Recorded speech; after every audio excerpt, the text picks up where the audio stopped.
I was living in a residential area and was buying some cigarettes at a supermarket before heading home.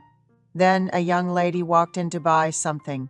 In that moment, I thought my heart had stopped. She was so beautiful, it was hard to believe a woman like her lived in our neighborhood. She walked into the supermarket with a poker face, her black hair flowing neatly down to her waist. She was wearing white stockings with black heels, which made her legs look even longer. Even at first glance, she had a pretty face, despite living in this neighborhood for a decade. This was the first time I had seen her. She was so beautiful that I couldn't help but stare. The moment I saw her, my heart started to beat faster. She left with some groceries, and I quietly followed her to see where she lived. Her house was very close to mine, in a narrow place where only a single car could barely fit. I roughly memorized the location of her house.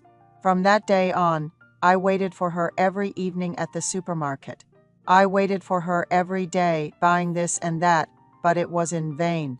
I thought maybe she had only come to this neighborhood once, or perhaps she didn't live here. Then one Sunday afternoon, I saw her coming out of the women's bath at the public bathhouse. I was so glad to see her that I almost greeted her, but I didn't make that mistake.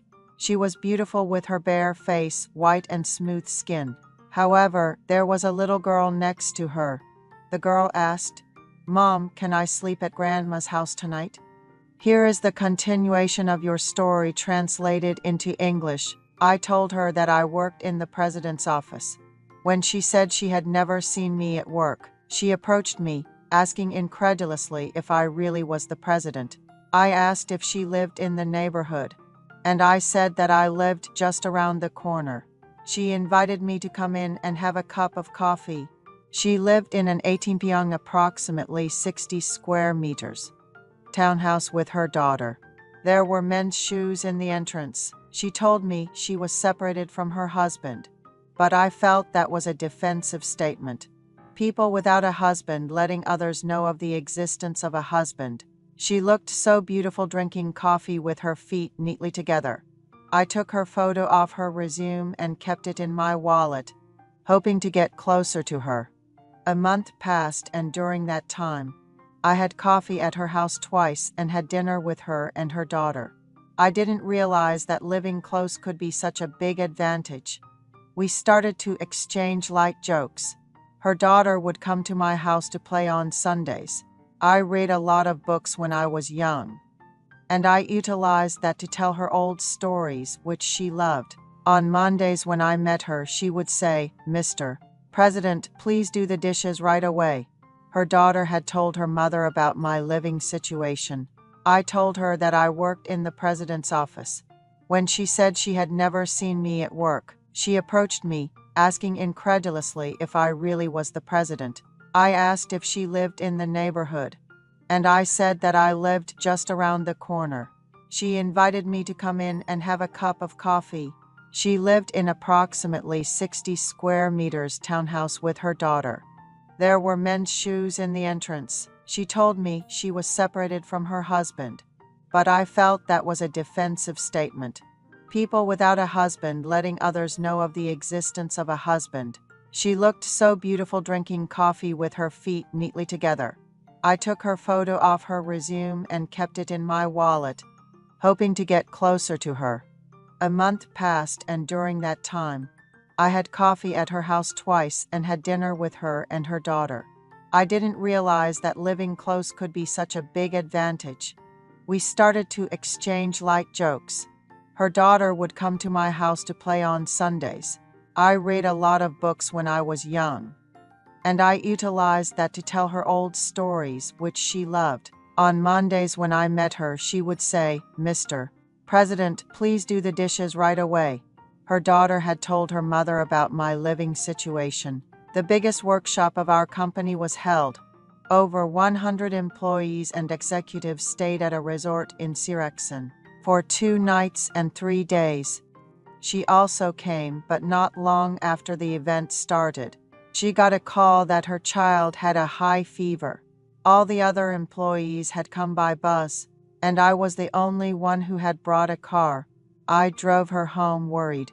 She was anxious, contacting her mother who was looking after her child, and when we arrived home, her daughter was lying down weakly. Her mother said she would go home now. I suggested she stay the night as it was late, but she said she had nothing to do now that the mother was here and went home. She took the medicine bag from her mother and checked her daughter's temperature. Fortunately, her daughter's fever had gone down.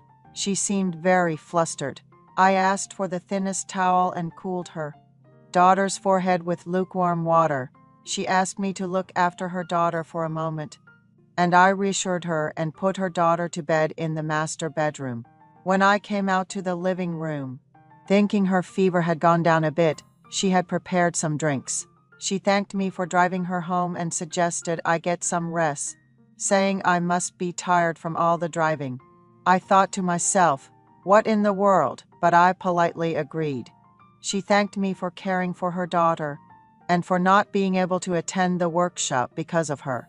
She didn't drink because she was worried about her daughter, and I had a little bit of alcohol. Despite her flustered state, she made a delicious bowl of sea snail soup. As we sat facing each other and talked about various things, she told me that she lost her husband in an accident less than a year after giving birth to her daughter. She couldn't work because her daughter was young, but she moved to this neighborhood where her mother lives 3 months ago because her mother said she would look after her daughter once she starts elementary school next year. Her daughter is 7 years old now and goes to an academy in the afternoon. Her mother picks her up from the academy and takes her home to feed her dinner. She said it was hard raising her daughter alone, and it broke her heart to see her daughter growing up lonely without a father. People around her suggested that she remarry, but she said she couldn't muster the courage yet and wanted to take her time to think about remarriage. She asked me if I was married, and I told her that I had opportunities to marry the women I had met, but everything fell through due to complicated issues. As we shared various conversations, the alcohol started to take effect and fatigue began to set in. She said, "I've laid out a futon in the small room, please sleep there." When I entered the room, a silk golden quilt that one would use in a newlywed's home was neatly laid out. She said she would sleep in the master bedroom, and I thanked her for the delicious food. I covered myself with the fluffy quilt and fell asleep, but was awakened by the need to use the bathroom. When I opened the bathroom door, she was inside. She had just finished showering and was drying off. She covered herself in surprise, and I apologized and turned away. She quickly went back into her room, and I went to the bathroom and returned to my room. But I couldn't fall asleep. I was certain that God existed. A little later, the door to my room silently opened, and someone slipped under the covers. She said, "Thank you so much for yesterday, sir. My daughter's fever has gone down. Can we be together today?" She had a faint fragrance. I was thrilled to finally be one with her, whom I had been secretly in love with. After making love, I stroked her hair and she snuggled into my arms. She said she had been so lonely without her husband, and that she would never forget this time. She quietly locked the door and came to me, and we had another wonderful time. When dawn came and her daughter went to kindergarten, we had another wonderful time. After that, we registered our marriage and moved to an apartment. A few months later, now a 12-week-old baby is in her lovely belly. We became a couple after the workshop. I hired a helper for the morning and afternoon to ensure that my beloved ladies lack nothing in their daily lives. She commutes with me and plans to take maternity leave right before her due date.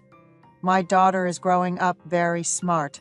She follows me well and calls me Dad, and we have a good time in bed with her now that she's in a stable period. Now all that's left is to live happily with her, whom I happened to meet at the supermarket. I am a lucky man.